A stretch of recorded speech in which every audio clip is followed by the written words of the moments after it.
we go. Just make sure it's on and off. Make sure it's off. Okay, today we're gonna change the anode rod in a water heater. This is a Rheem water heater. You get misleading advice if you Google search for it, saying it can't be done or that this hole isn't the right hole or something. But first you have to dig through a lot of foam. I have to actually build up the guts to do this because I got some inconsistent Google search results on this. And I've realized that this actually, I think, is the right thing to this time out.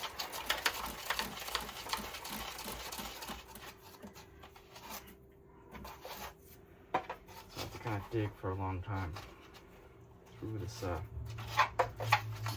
hole, through insulation.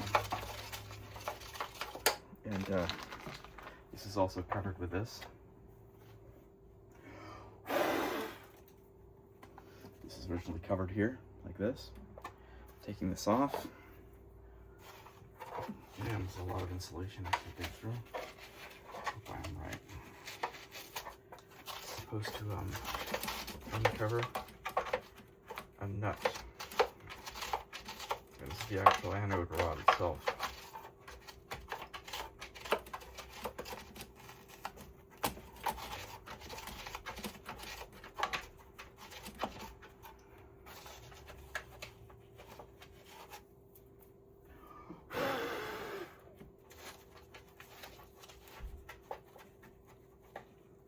Some sort of wire or something getting in the way.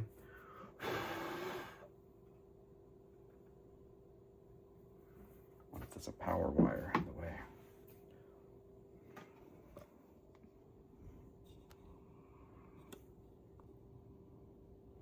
I'm seeing some sort of a wire in the way. It's a little disturbing.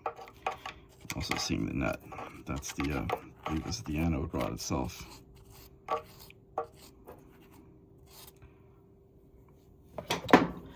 And that's what you're supposed to remove and replace with your new anode rod.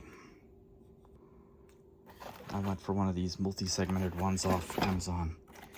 It's supposed to be foldable, and instead of this, we'll see if that works. Okay, so I've closed the valves. These wires are actually not doing anything, they're not powered.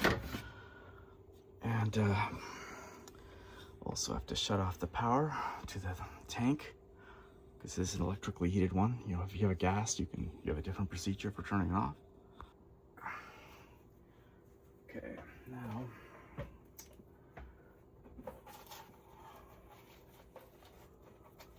it's no longer energized. We have to dig a lot. We have to dig a lot through a lot of foam to get to be able to get some purchase for this driver, which is supposed to go on there. We'll see how to do that. Okay, I managed to move the wire using this insulated driver. I moved the wire. It's a ground wire. At least it's green colored, off to the side. So now I can have a better reach on the head. So I think I can get to it now. Okay, I was able to place this in. This is definitely not as straightforward as the various YouTube videos on this topic make it seem to be, or the instructions that I get from ChatGPT. It's definitely not that straightforward. But by moving that green wire, it became easier.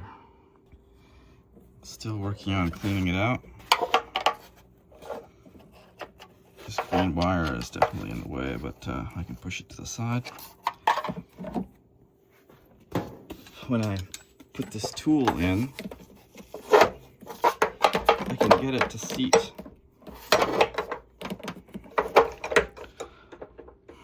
I can definitely get it to seat.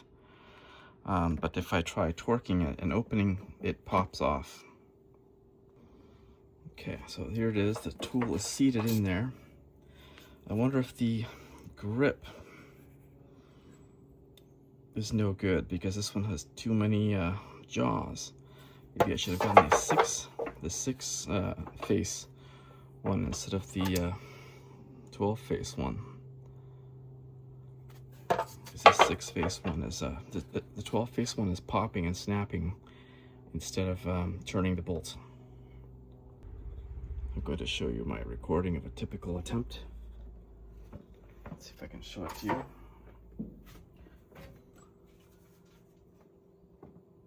You will see how this pops and snaps instead of turning.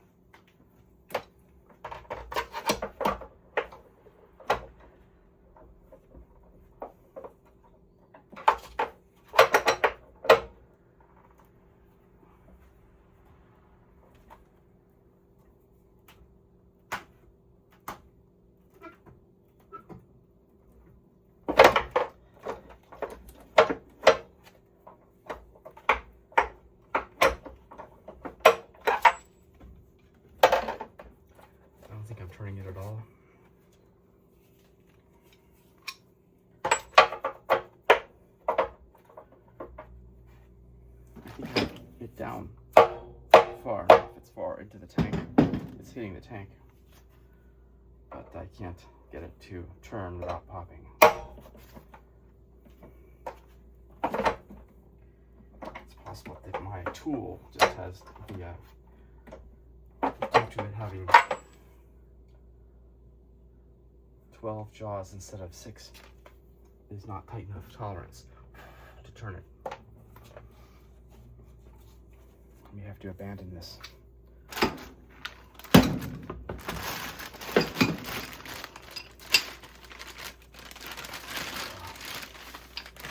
This here is the desired replacement. It's supposed to go down and fit in here. Runs the length of the tank. And this is the final end point that I normally would tighten. Except I can't get the old rusted one out. It's also, they don't exactly make these that user serviceable.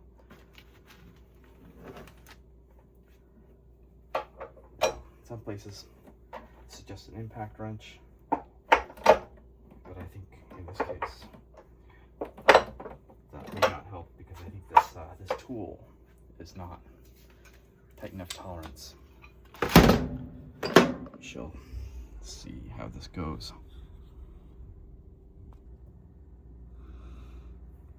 There's the view inside. It's actually hard to grip that.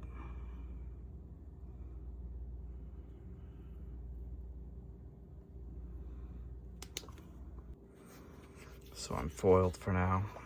I'm going to put this plastic thing back on and hopefully I'll try again later. As an update,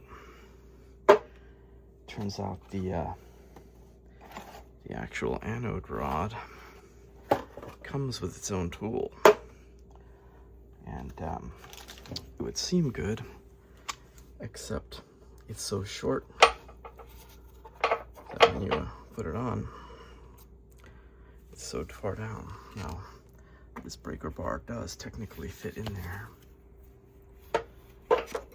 and you can even engage it, but then you don't have much space to work with it, and it's actually not that practical. And I have been able to engage it, and I can even attach it. But I can't get a good purchase on it. Here I can just barely get it down, but I have to squeeze it against the water pipes and insulation, and then I have to pull it this way, and I have been afraid to put too much force on it. So I'm actually going to give up on this one for now. And again, here's the nominal rod that's supposed to go in there. That's the slot it nominally should go into. And this is the Rheem Performance. water heater.